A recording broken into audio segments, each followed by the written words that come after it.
Bom dia. Excelentíssimo senhor presidente do Supremo Tribunal Federal, Ricardo Lewandowski. Excelentíssimo senhor presidente do Senado Federal, Renan Calheiros. Excelentíssimas senhoras senadoras e excelentíssimos senhores senadores. Cidadãs e cidadãos de meu amado Brasil. No dia 1º de janeiro de 2015, assumi meu segundo mandato à presidência da República Federativa do Brasil. Fui eleita por mais de 54 milhões de votos. Na minha posse, assumi o compromisso de manter, defender e cumprir a Constituição, bem como o de observar as leis, promover o bem geral do povo brasileiro, sustentar a União, a integridade e a independência do Brasil. Ao exercer a presidência da República, respeitei fielmente o compromisso que assumi perante a nação e aos que me elegeram. E me orgulho disso. Sempre acreditei na democracia e no Estado de Direito. E sempre vi na Constituição de 1988 uma das grandes conquistas do nosso povo. Jamais atentaria contra o que acredito ou praticaria atos contrários aos interesses daqueles que me elegeram. Nesta jornada para me defender do impeachment, me aproximei ainda mais do povo. Tive oportunidade de ouvir seu reconhecimento, de receber seu carinho. Ouvi também críticas duras ao meu governo, a erros que foram cometidos e a medidas e políticas que não foram adotadas. Acolho essas críticas com humildade, até porque, como todos, tenho defeitos e cometo erros. Entre os meus defeitos não está a deslealdade e a covardia. Não traio os compromissos que assumo, os princípios que defendo ou os que lutam ao meu lado. Na luta contra a ditadura, recebi no meu corpo as marcas da tortura. Amarguei por anos o sofrimento da prisão. Vi companheiros e companheiras sendo violentados e até assassinados. Na época, eu era muito jovem. Tinha muito a esperar da vida. Tinha medo da morte, das sequelas da tortura no meu corpo e na minha alma. Mas não cedi. Resisti. Resisti à tempestade de terror que começava a me engolir, na escuridão dos tempos amargos em que o país vivia. Não mudei de lado. Apesar de receber o peso da injustiça nos meus ombros, continuei lutando pela democracia. Dediquei todos esses anos da minha vida à luta por uma sociedade sem ódios e intolerância. Lutei por uma sociedade livre de preconceitos e de discriminações. Lutei por uma sociedade onde não houvesse miséria ou excluídos. Lutei por um Brasil soberano, mais igual e onde houvesse justiça. Disso tenho orgulho. Quem acredita, luta. Aos quase 70 anos de idade, não seria agora, após ser mãe e avó, que abdicaria dos princípios que sempre me guiaram. Exercendo a presidência da República, tenho honrado o compromisso com o meu país, com a democracia, com o Estado de Direito. Tenho sido intransigente na defesa da honestidade na gestão da coisa pública. Por isso, diante das acusações que contra mim são dirigidas neste processo, não posso deixar de sentir na boca novamente o gosto áspero e amargo da injustiça e do arbítrio. E por isso, como no passado, resisto. Não esperem de mim o obsequioso silêncio dos covardes. No passado, com as armas e hoje com a retórica jurídica, pretendem novamente atentar contra a democracia e o Estado de Direito. Se alguns rasgam o seu passado e negociam as benesses do presente, que respondam perante a sua consciência e perante a história pelos atos que praticam. A mim, cabe lamentar pelo que foram e pelo que se tornaram. E resistir, resistir sempre. Resistir para acordar as consciências ainda adormecidas, para que juntos finquemos o pé no terreno que está do lado certo da história, mesmo que o chão trema e ameace de novo nos engolir. Não luto pelo meu mandato, por vaidade ou por apego ao poder, como é próprio dos que não têm caráter, princípios ou utopias a conquistar. Luto pela democracia, pela verdade e pela justiça. Luto pelo povo do meu país, pelo seu bem-estar. Muitos hoje me perguntam, de onde vem a minha energia para prosseguir? Vem do que acredito. Posso olhar para trás e ver tudo o que fizemos, olhar para frente e ver tudo o que ainda precisamos e podemos fazer. O mais importante é que posso olhar para mim mesma e ver a face de alguém que, mesmo marcada pelo tempo, tem forças para defender suas ideias e seus direitos. Sei que em breve, e mais uma vez na vida, serei julgada. E é por ter a minha consciência absolutamente tranquila em relação ao que eu fiz no exercício da presidência da República, que venho pessoalmente à presença dos que me julgarão. Venho para olhar diretamente nos olhos de vossas excelências e dizer com a serenidade dos que nada têm a esconder que não cometi nenhum crime de responsabilidade. Não cometi os crimes dos quais sou acusada, injusta e arbitrariamente. Hoje, o Brasil, o mundo e a história nos observam e aguardam o desfecho desse processo de impeachment. No passado, da América Latina e do Brasil, sempre que interesses de setores da elite econômica e política foram feridos pelas urnas e não existiam razões jurídicas para uma destituição legítima, conspirações eram tramadas, resultando em golpes de Estado. O presidente Getúlio Vargas, que nos legou a CLT e a defesa do patrimônio nacional, sofreu uma implacável perseguição, a hedionda trama orquestrada pela chamada República do Galeão, que o levou ao suicídio. O presidente Juscelino Kubitschek, que construiu essa cidade, foi vítima de constantes e fracassadas tentativas de golpe, como ocorreu no episódio de Aragarças. O presidente João Goulart, defensor da democracia, dos direitos dos trabalhadores e das reformas de base, superou o golpe do parlamentarismo, mas foi deposto e instaurou-se a ditadura militar em 1964.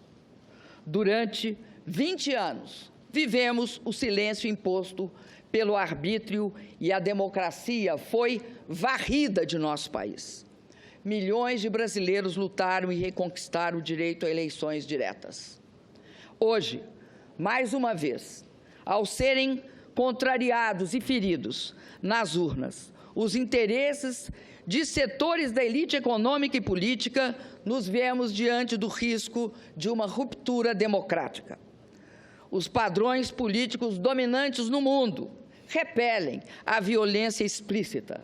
Agora, a ruptura democrática se dá por meio da violência moral e de pretextos constitucionais, para que se empreste aparência de legitimidade ao governo que assume sem o amparo das urnas. Invoca-se a Constituição para que o mundo das aparências encubra hipocritamente o mundo dos fatos.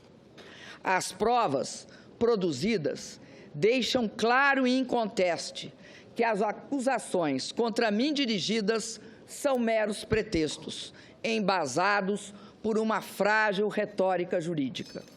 Nos últimos dias, novos fatos evidenciaram outro aspecto da trama que caracteriza esse processo de impeachment. O autor da representação, junto ao Tribunal de Contas da União, que motivou as acusações discutidas nesse processo, foi reconhecido como suspeito pelo presidente do Supremo Tribunal Federal. Soube-se ainda, pelo depoimento do auditor responsável pelo parecer técnico, que ele havia ajudado a elaborar a própria representação que auditou. Fica claro a parcialidade, a trama na construção das teses por eles defendidas. São pretextos, apenas pretextos para derrubar, por meio de um processo de impeachment, sem crime de responsabilidade, um governo legítimo, escolhido em eleição direta, com a participação de 110 milhões de brasileiros e brasileiras. O governo de uma mulher que ousou ganhar 2 eleições presidenciais consecutivas. São pretextos para viabilizar um golpe na Constituição, um golpe que, se consumado, resultará na eleição indireta de um governo usurpador. A eleição indireta de um governo que, já na sua interinidade, não tem mulheres comandando seus ministérios, quando o povo nas urnas escolheu uma mulher para comandar o país. Um governo que dispensa os negros na sua composição ministerial e já revelou um profundo desprezo pelo programa escolhido e aprovado pelo povo em 2014. Fui eleita presidenta por 54 milhões e meio de votos, para cumprir um programa cuja síntese está gravada nas palavras: nenhum direito a menos. O que está em jogo no processo do impeachment não é apenas o meu mandato. O que está em jogo é o respeito às urnas, à vontade soberana do povo brasileiro e à Constituição. O que está em jogo são as conquistas dos últimos 13 anos, os ganhos da população, das pessoas mais pobres e da classe média, a proteção às crianças, os jovens chegando às universidades e às escolas técnicas, a valorização do salário mínimo, os médicos atendendo a população, a realização do sonho da casa própria. O que está em jogo é um investimento em obras para garantir a convivência com a seca no semiárido. É a conclusão do sonhado e esperado projeto de integração do São Francisco. O que está em jogo é também a grande descoberta do Brasil, o pré-sal. O que está em jogo é a inserção soberana de nosso país no cenário internacional, pautada pela ética e pela busca de interesses comuns. O que está em jogo é a autoestima dos brasileiros e brasileiras, que resistiram aos ataques dos pessimistas de plantão, à capacidade do país de realizar com sucesso a Copa do Mundo e as Olimpíadas e as Paralimpíadas.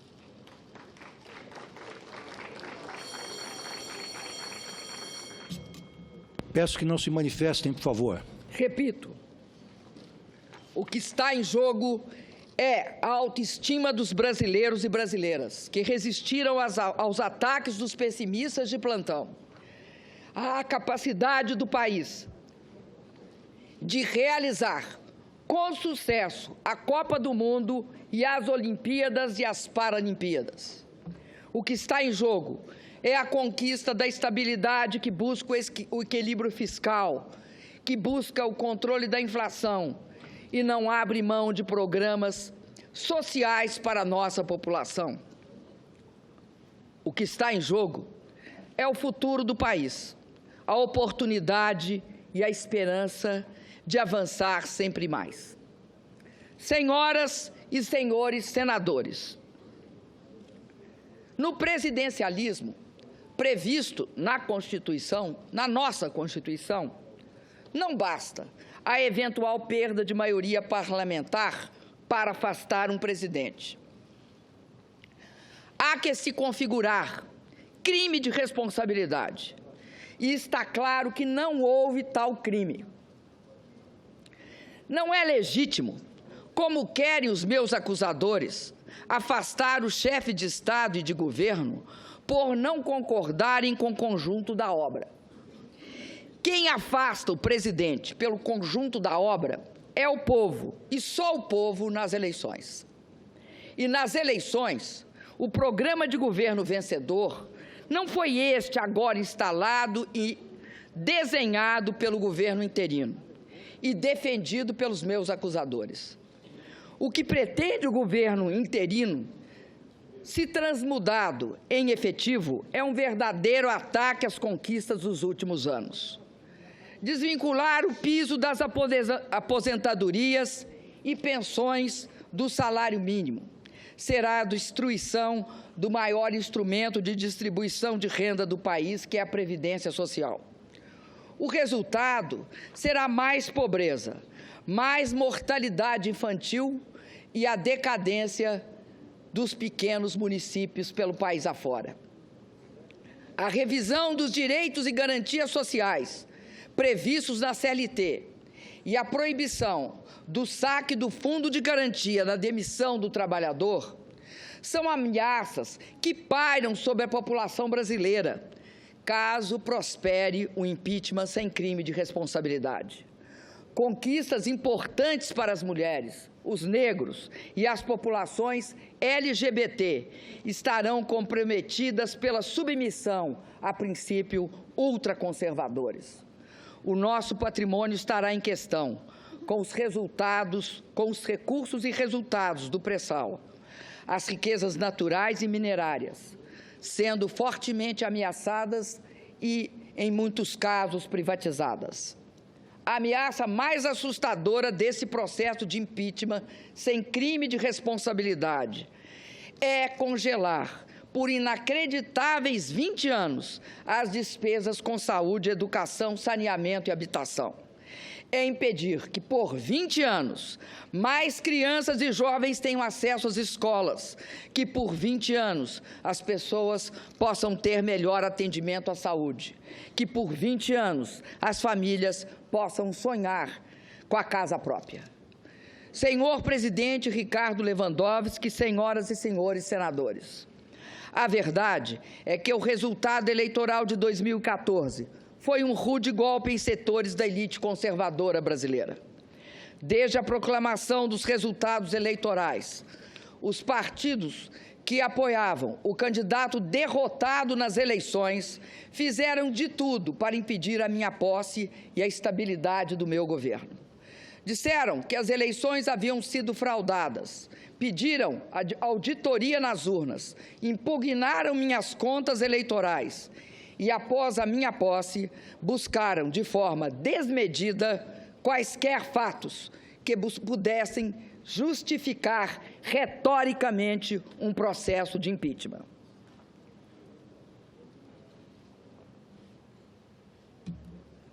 Como é próprio das elites conservadoras e autoritárias, não viam na vontade do povo o elemento legitimador de um governo. Queriam o poder a qualquer preço. Tudo fizeram para destabilizar a mim e ao meu governo. Só é possível compreender a gravidade da crise que assola o Brasil desde 2015, levando-se em consideração a instabilidade política aguda que, desde a minha eleição, tem caracterizado o ambiente em que ocorrem o investimento e a produção de bens e serviços. Não se procurou discutir e aprovar uma melhor proposta para o país. O que se pretendeu permanentemente foi a afirmação do quanto pior, melhor, na busca obsessiva de se desgastar o governo, pouco importando os resultados danosos desta desta questionável ação política para toda a população. A possibilidade de impeachment tornou-se assunto central da pauta política e jornalística, apenas 2 meses após minha reeleição, apesar da evidente improcedência dos motivos para justificar esse movimento radical. Nesse ambiente de turbulências e incertezas, o risco político permanente, provocado pelo ativismo de parcela considerável da oposição, acabou sendo um elemento central para a retração do investimento e para o aprofundamento da crise econômica. Deve ser também ressaltado que a busca de reequilíbrio fiscal, desde 2015, encontrou forte resistência na Câmara dos Deputados, à época presidida pelo deputado Eduardo Cunha. Os projetos enviados pelo governo foram rejeitados, parcial ou integralmente. Pautas bombas foram apresentadas e algumas aprovadas. As comissões permanentes da Câmara, em 2016, só funcionaram a partir do dia 5 de maio, ou seja, 1 semana antes da aceitação do processo de impeachment pela Comissão do Senado Federal. Os senhores e as senhoras senadores sabem que o funcionamento dessas comissões era e é absolutamente indispensável para a aprovação de matérias que interferem no cenário fiscal e possam encaminhar a saída para a crise. Foi criado, assim, o desejado ambiente de instabilidade política, propício à abertura do processo de impeachment sem crime de responsabilidade. Sem essas ações, o Brasil certamente estaria em uma situação melhor, política, econômica e fiscal do que está hoje. Muitos articularam e votaram contra propostas que durante toda a vida defenderam, sem pensar nas consequências que seus gestos trariam para o país e para o povo brasileiro. Queriam aproveitar a crise econômica, porque sabiam que assim que meu governo viesse a superá-la, sua aspiração de acesso ao poder haveria de ficar sepultada por mais um longo período. Mas, a bem da verdade, as forças oposicionistas somente conseguiram levar adiante o seu intento quando outra poderosa força política a eles se agregou. A força política dos que queriam evitar a continuidade da sangria de setores da classe política, motivada pelas investigações sobre a corrupção e o desvio do dinheiro público. É notório que durante o meu governo e o do presidente Lula foram dadas todas as condições para que as investigações fossem realizadas. Propusemos importantes leis que dotaram os órgãos competentes de condições para investigar e punir os culpados. Assegurei a autonomia do Ministério Público. Não permiti qualquer interferência política na atuação da Polícia Federal.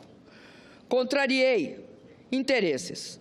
Por isso, paguei e pago um elevado preço pessoal pela postura que tive.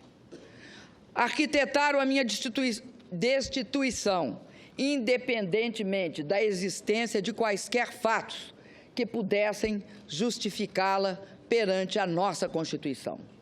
Encontraram, na pessoa do ex-presidente da Câmara dos Deputados, Eduardo Cunha, o vértice da sua aliança golpista. Articularam e viabilizaram a perda da maioria parlamentar do governo. Situações foram criadas com o apoio escancarado de setores da mídia para construir o clima político necessário para a desconstituição do resultado eleitoral de 2014. Todos sabem que este processo de impeachment foi aberto por uma chantagem explícita do ex-presidente da Câmara, Eduardo Cunha, como chegou a reconhecer em declarações à imprensa um dos próprios denunciantes. Exigia aquele parlamentar que eu intercedesse para que deputados do meu partido não votassem pela abertura do seu processo de cassação. Nunca aceitei na minha vida ameaças ou chantagens. Se não o fiz antes, não o faria na condição de presidenta da República. É fato, porém, que não ter me curvado a esta chantagem motivou o recebimento da denúncia por crime de responsabilidade e a abertura deste processo. Se eu tivesse me acompliciado com a improbidade e com o que há de pior na política brasileira, como muitos até hoje parecem não ter o menor pudor em fazê-lo, eu não correria o risco de ser condenada injustamente. Quem se acumplicia ao imoral e ao ilícito não tem respeitabilidade para governar o país. Quem age para poupar ou adiar o julgamento de uma pessoa que é acusada de enriquecer às custas do Estado brasileiro e do povo, que paga impostos, cedo ou tarde acabará pagando perante a sociedade e a história o preço de seu descompromisso com a ética. Tem, e todos sabem, muito orgulho. Todos sabem que não enriqueci no exercício de cargos públicos, que não desviei dinheiro público em meu governo, em benefício próprio, nem de meus familiares, e que não possuo contas ou imóveis no exterior. Sempre agi com absoluta probidade nos cargos públicos que ocupei ao longo da minha vida. Curiosamente, serei julgada por crimes que não cometi. Antes do julgamento do ex-presidente da Câmara, acusado de ter praticado gravíssimos atos ilícitos e que liderou as tramas e os ardis que alavancaram as ações voltadas à minha destituição. Ironia da história? Não, de forma nenhuma. Trata-se de uma ação deliberada que conta com o silêncio cúmplice de setores da grande mídia brasileira. Viola-se a democracia e pune-se uma inocente. Este é o pano de fundo que marca o julgamento que será realizado pela vontade dos que lançam contra mim pretextos acusatórios infundados. Estamos a um passo da consumação de uma grave ruptura institucional. Estamos a um passo da concretização de um verdadeiro golpe de Estado. Senhoras e senhores senadores, vamos aos autos deste processo. Do que sou acusada? Quais foram os atentados à Constituição que cometi? Quais foram os crimes hediondos que pratiquei? A primeira acusação refere-se à edição de 3 decretos de crédito suplementar sem autorização legislativa. Ao longo de todo o processo, mostramos que a edição desses decretos seguiu todas as regras legais. Respeitamos a previsão contida na Constituição, a meta definida na LDO e as autorizações estabelecidas no artigo 4º da Lei Orçamentária de 2015, aprovadas pelo Congresso Nacional. Todas essas previsões legais foram respeitadas em relação aos 3 decretos. Eles apenas ofereceram alternativas para a alocação dos mesmos limites de empenho e financeiro estabelecidos pelo decreto de contingenciamento, que não foram alterados. Repito, pelos decretos de contingenciamento que não foram alterados. Por isso, não afetaram em nada a meta fiscal. Ademais, em 2014, por iniciativa do próprio Executivo, o Congresso aprovou a inclusão na LDO da obrigatoriedade que qualquer crédito aberto deve ter sua execução subordinada ao decreto de descontingenciamento editado segundo as normas estabelecidas pela Lei Complementar de Responsabilidade Fiscal. E isso foi precisamente respeitado. Não sei se por incompreensão ou por estratégia, as acusações feitas nesse processo buscam atribuir a esses decretos nossos problemas fiscais. Ignoram ou escondem que os resultados fiscais negativos são consequência da desaceleração econômica e não a sua causa. Escondem que, em 2015, com o agravamento da crise, tivemos uma expressiva queda de receita ao longo de todo o ano. Foram 180 bilhões a menos que o previsto na lei orçamentária. Fazem questão de ignorar que realizamos, em 2015, o maior contingenciamento de nossa história. Cobram que, quando enviei ao Congresso, em julho de 2015, o pedido de autorização para reduzir a meta fiscal, deveria ter imediatamente realizado um novo contingenciamento. Não o fiz porque segui o procedimento, que não foi questionado pelo Tribunal de Contas da União ou pelo Congresso Nacional na análise das contas de 2009. Além disso, a responsabilidade com a população justifica também nossa decisão. Se aplicássemos em julho o contingenciamento proposto pelos nossos acusadores, cortaríamos 96% do total de recursos disponíveis para a despesa da União. Isto representa um corte radical em todas as dotações orçamentárias dos órgãos federais. Ministérios seriam paralisados, universidades fechariam suas portas, o Mais Médico seria interrompido, a compra de medicamentos seria prejudicada, as agências reguladoras deixariam de funcionar. Na verdade, o ano de 2015 teria, para todos os efeitos fiscais, acabado em julho. Volto a dizer, ao editar esses decretos de crédito suplementar, agi em conformidade plena com a legislação vigente. Em nenhum desses atos, o Congresso Nacional foi desrespeitado. Aliás, este foi o comportamento que adotei em meus 2 mandatos. Somente depois que assinei esses decretos é que o Tribunal de Contas da União mudou a posição que sempre teve a respeito da matéria. É importante que a população brasileira seja esclarecida sobre este ponto. Os decretos foram editados em julho e agosto de 2015 e somente em outubro de 2015 o plenário do Tribunal de Contas da União aprovou a nova interpretação.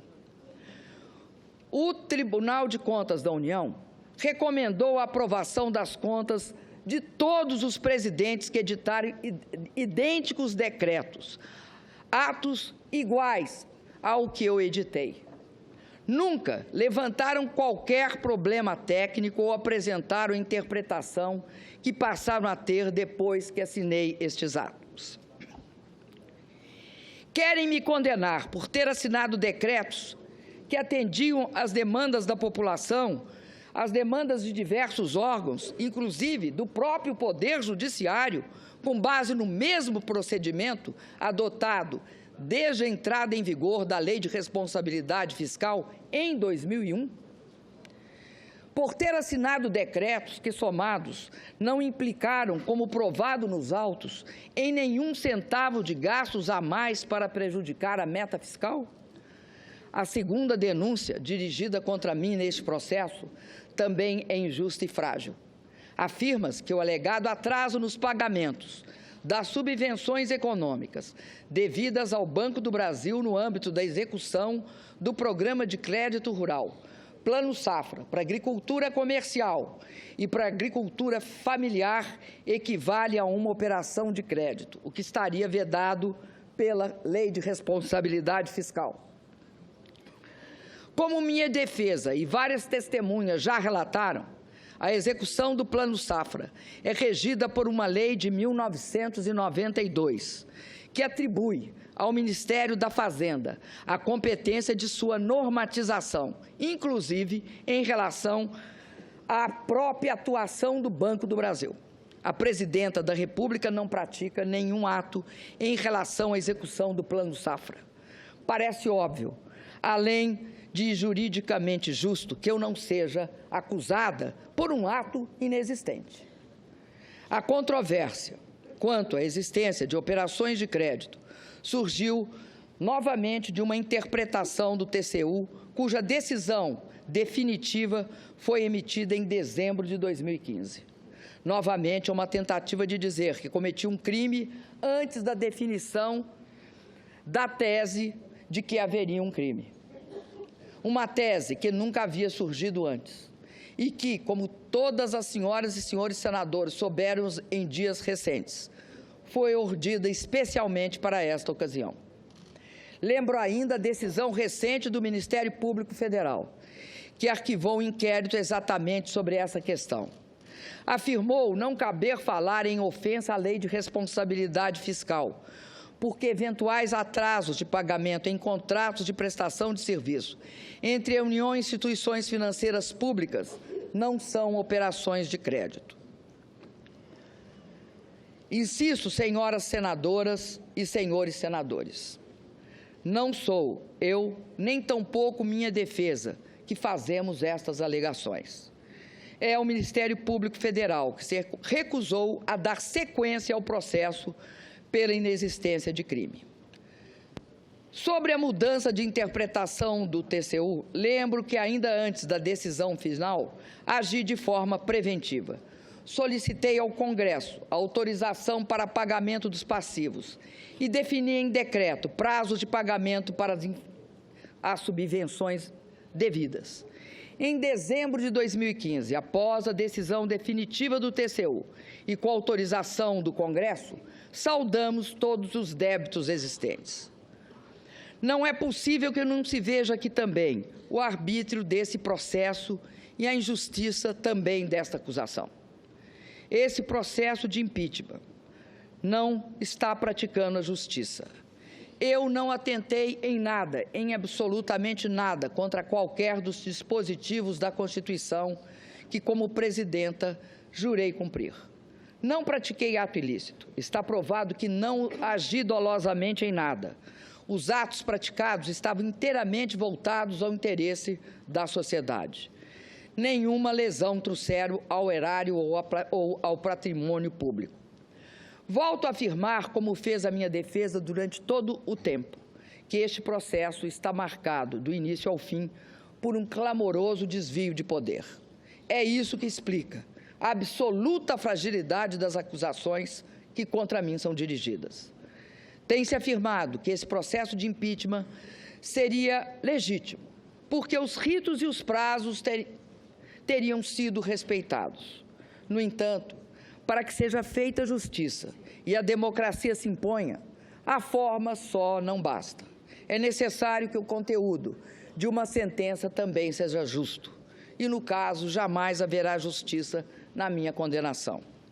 Ouso dizer que, em vários momentos, esse processo se desviou clamorosamente daquilo que a Constituição e os juristas denominam o devido processo legal. Não há respeito ao devido processo legal quando a opinião condenatória de grande parte dos julgadores é divulgada e registrada pela grande imprensa antes do exercício final do direito de defesa. Não há respeito ao devido processo legal quando os julgadores afirmam que a condenação não passa de uma questão de tempo, porque votarão contra mim de qualquer jeito. Nesse caso, o direito de defesa será exercido apenas formalmente, mas não será apreciado substantivamente nos seus argumentos e nas suas provas. A forma existirá apenas para dar aparência de legitimidade ao que é ilegítimo por essência. Senhoras e senhores senadores, nesses meses, me perguntaram inúmeras vezes por que eu não renunciava, para encurtar este capítulo tão difícil da minha vida. Jamais o faria, porque tenho compromisso inarredável com o Estado democrático de direito. Jamais o faria, porque nunca renuncio à luta. Confesso a vossas excelências, no entanto, que a traição, as agressões verbais e a violência do preconceito me assombraram. E, em alguns momentos, muito me magoaram. Mas foram sempre superadas, em muito, pela solidariedade, pelo apoio e pela disposição de luta de milhões de brasileiras e brasileiros pelo país afora. por meio de manifestações de rua, reuniões, seminários, livros, shows, mobilizações na internet. Nosso povo esbanjou criatividade e disposição para a luta contra o golpe. As mulheres brasileiras têm sido, neste período, um esteio fundamental para minha resistência. Me cobriram de flores e me protegeram com sua solidariedade. Parceiras incansáveis de uma batalha em que a misoginia e o preconceito mostraram suas garras. As brasileiras expressaram neste combate pela democracia e pelos direitos sua força e resiliência. Bravas mulheres brasileiras que tenho a honra e o dever de representar como primeira mulher presidenta da República. Chego à última etapa deste processo, comprometida com a realização de uma demanda da maioria dos brasileiros: convocá-los a decidir nas urnas sobre o futuro de nosso país. Diálogo, participação e voto direto e livre são as melhores armas que temos para preservar a democracia. Confio que as senhoras senadoras e os senhores senadores farão justiça. Tenho a consciência tranquila. Não pratiquei nenhum crime de responsabilidade. As acusações dirigidas contra mim são injustas e descabidas. Cassar em definitivo meu mandato é como me submeter a uma pena de morte política. Esse é o segundo julgamento a que sou submetida em que a democracia tem assento junto comigo no banco dos réus. Na primeira vez, fui condenada por um tribunal de exceção. Daquela época, além das marcas dolorosas da tortura, ficou o registro em uma foto da minha presença diante dos meus algozes, no momento em que eu os olhava, de cabeça erguida, enquanto eles escondiam os rostos com medo de serem reconhecidos e julgados pela história. Hoje, 4 décadas depois, não há prisão ilegal, não há tortura. Meus julgadores chegaram aqui pelo voto, mesmo voto popular que me conduziu à presidência. Tenho por todos, por isso, o maior respeito, mas continuo de cabeça erguida, olhando nos olhos dos meus julgadores. Apesar das diferenças, das grandes diferenças, sofro de novo com o sentimento de injustiça e o receio de que, mais uma vez, a democracia seja condenada junto comigo. E não tenho dúvida que também, desta vez, todos nós seremos julgados pela história. Por 2 vezes, vi de perto a face da morte. Quando fui torturada por dias seguidos, submetida a sevícias que nos faziam duvidar da humanidade e do próprio sentido da vida. E quando uma doença grave e extremamente dolorosa poderia ter abreviado a minha existência. Hoje, eu só temo a morte da democracia, pela qual muitos de nós, aqui neste plenário, lutamos com o melhor dos nossos esforços. Reitero, respeito os meus julgadores. Não nutro rancor por aqueles que votarão pela minha destituição. Respeito e tenho muito apreço por aqueles que têm lutado bravamente pela minha absolvição, aos quais serei eternamente grata. Neste momento, quero me dirigir aos senadores, que, mesmo sendo de oposição a mim e ao meu governo, estão indecisos. Lembrem-se que no regime presidencialista e sob a égide da nossa Constituição, uma condenação política exige obrigatoriamente a ocorrência de um crime de responsabilidade, cometido dolosamente e comprovado de forma cabal. Lembrem-se do terrível precedente que a decisão pode abrir para outros presidentes que virão, governadores e prefeitos, atuais e futuros. Condenar sem provas substantivas, condenar um inocente. É esse o precedente. Faço um apelo final a todos os senadores. Não aceitem um golpe que, em vez de solucionar, agravará a crise brasileira. Peço que façam justiça a uma presidente honesta, que jamais cometeu qualquer ato ilegal na vida pessoal ou nas funções públicas que exerceu. Votem sem ressentimento. O que cada senador sente por mim e o que nós sentimos uns pelos outros importa menos, neste momento, do que aquilo que todos nós sentimos pelo país e pelo povo brasileiro. Peço, votem contra o impeachment, votem pela democracia. Muito obrigada.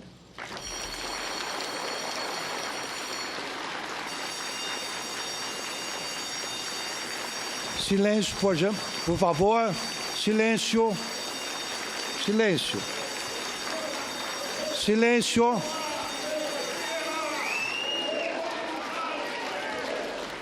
Silêncio. Silêncio. Está suspensa a sessão.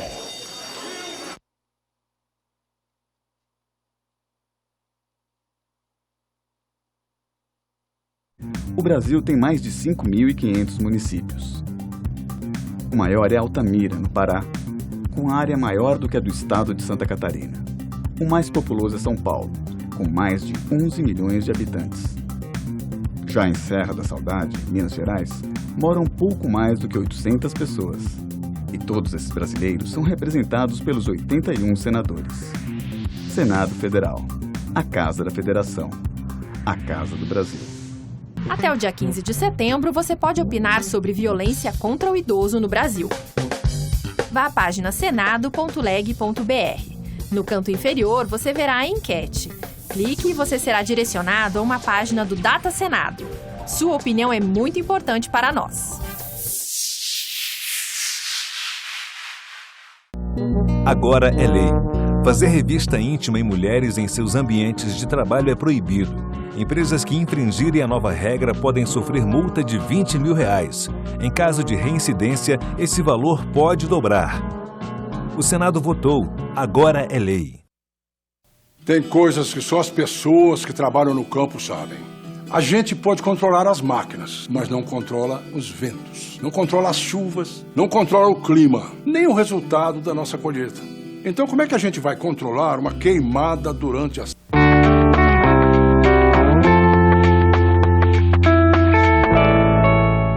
Tendo em vista o procedimento a ser adotado nessa sessão sobre o direito de resposta pelas senadoras e senadores no que tange ao interrogatório da acusada. Ficou estabelecido, senhor presidente, de comum acordo entre todos nós, no item 18 do roteiro do julgamento, que cada senador terá até 5 minutos para formular perguntas à senhora presidente. Ocorre, presidente Lewandowski, que não existe qualquer previsão sobre o direito de resposta das senadoras e senadores em caso de serem nominalmente citados ou de modo detrimentoso ou para esclarecimento de fato que lhe tenha sido atribuído, bem como na eventualidade de agressões verbais que sejam proferidos.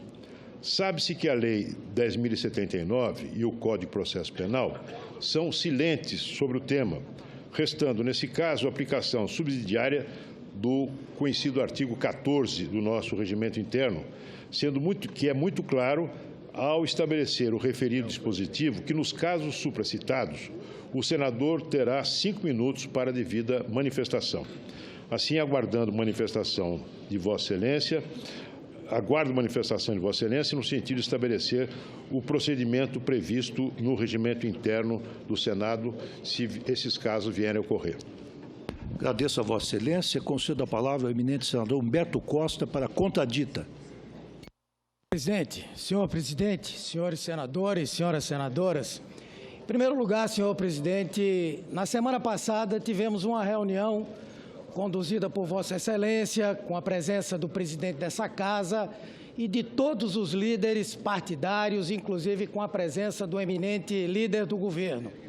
E foi nessa reunião que nós acertamos aquilo que consta hoje dos artigos 17 e 18 do roteiro da sessão de julgamento. Em segundo lugar, Vossa Excelência hoje, antes de iniciar os trabalhos, já abordou esse assunto e disse com todas as palavras que só haveria interrupção de qualquer resposta dada pela Presidenta da República se alguma ofensa nominal, pessoal, vier a ser feita e que isso é regido naturalmente pelo artigo 14.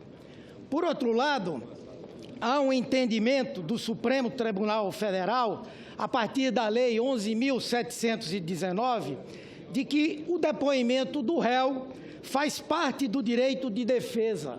Não se trata de um debate entre réu e jurados ou juízes. Portanto, também não cabe essa proposição. E, por último, senhor presidente, a utilização de palavras, quaisquer que sejam elas, desde que não ofensivas à honra de quem quer que seja, significa um cerceamento da liberdade de expressão. Aliás, a presidenta Dilma já sofreu uma interpelação judicial por parte de deputados da oposição, da antiga oposição, para que ela explicasse o que queria dizer com a palavra golpe. A presidenta respondeu e essa interpelação foi arquivada. Portanto, qualquer tentativa de inibir a palavra da presidenta ou dos senadores aqui presentes, na nossa opinião, humildemente, Excelência, seria uma restrição à nossa liberdade de expressão. Por isso eu peço a Vossa Excelência que indefira essa questão de ordem. Pois não. Vou decidir. Queria dizer a Vossas Excelências que, como já observei em sessão anterior, em assentada anterior, porque a sessão é a mesma, que atualmente a lei, a doutrina e a jurisprudência consideram o interrogatório o ato culminante do processo penal. Exatamente o momento em que os acusados exercem a plenitude de seu direito de defesa. Neste momento, neste ato processual que ora realizamos, a senhora Presidenta da República, ela está defendendo o seu mandato, a sua honra pessoal e a sua biografia. Portanto, é natural que nós concedamos a ela uma amplitude maior de expressão. As senhoras senadoras e os senhores senadores aqui exercem o papel de juízes, não são acusadores, não são acusadores. A acusação está sendo competentemente exercida pelo professor Miguel Reale e pela professora Janaína Pascoal. Os juízes naturais, senadoras e senadores, formularão as suas questões de forma objetiva, de forma sóbria, de forma imparcial e de forma contida, circunscritos à acusação ou às duas acusações formuladas no libelo. No entanto, como eu acertei naquela reunião que tivemos com as lideranças, caso alguma senadora ou algum senador seja injuriado por qualquer forma, coisa que não acredito, tenho a convicção que isso não acontecerá, este presidente garantirá, após a resposta da senhora presidente, garantirá a palavra para que ele possa, eventualmente, repelir a injúria. Queria dizer também a Vossas Excelências que o artigo 14, inciso 8º do Regimento Interno, neste caso, não se aplica integralmente. Ele deve ficar ou deve ser aplicado com temperamento pelo presidente da República, nesta hipótese, pelo presidente do Supremo Tribunal Federal, nesta hipótese a qual eu me referi, no caso de algum senador ou senadora seja injuriado. Por que ele não se aplica integralmente? Primeiro, porque o regimento interno desta Casa estabelece que o artigo 14, inciso 8º, só pode ser utilizado 2 vezes por sessão, até para evitar que estas manifestações, com base no artigo 14, se repitam indefinidamente. Não obstante isso, a critério desta presidência, e que exercerá esse critério, essa discricionariedade, tenho certeza,